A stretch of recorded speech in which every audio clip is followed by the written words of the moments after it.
although different Europe already with the announcement and the way to the Libyan shore has changed a lot of things, we also could make an actual change while we are here. We created pressure, and the pressure worked in two ways.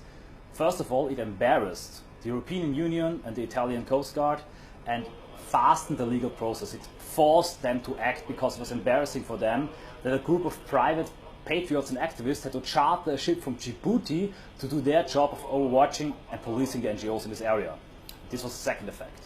While we were here, we could actually overwatch them and hinder them in engaging in their human trafficking and ferrying activities.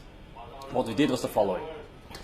We went immediately, when we reached the Libyan SAR zone, into a patrol and search mode. I mean, we went a zigzag course, we were patrolling, but north of the SAR zone, so not to act as a pull factor ourselves and lure migrants into the sea. We were searching for NGO vessels. As soon as we have identified one of them, we immediately approached and went and switched into the survey and follow mode.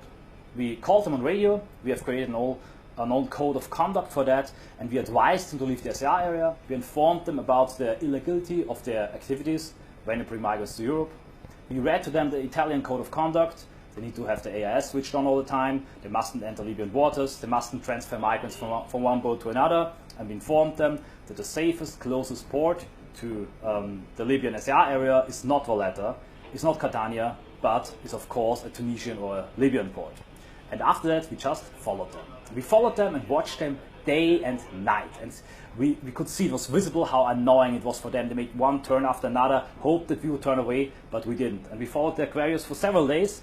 And these things and our cameras were also actually only weapons we had on board. And these are the weapons those NGOs are most afraid of, because we could see and experience a very interesting effect.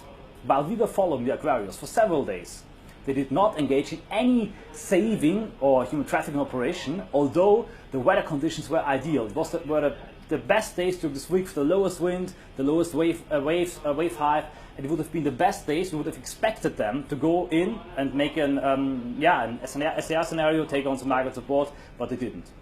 They're cruising around aimlessly, and after a few days of surveillance, they just gave up and headed back to Malta. And the reason for that is clear and simple, because what's happening here in the SAR area is a battle of ideas and of images. It's the idea of uncontrolled immigration, open borders, against the idea of controlling, secure your borders and keeping our identities. And it's the images of the NGOs that fit the narrative of saviors saving human lives against the images that we can and we will create.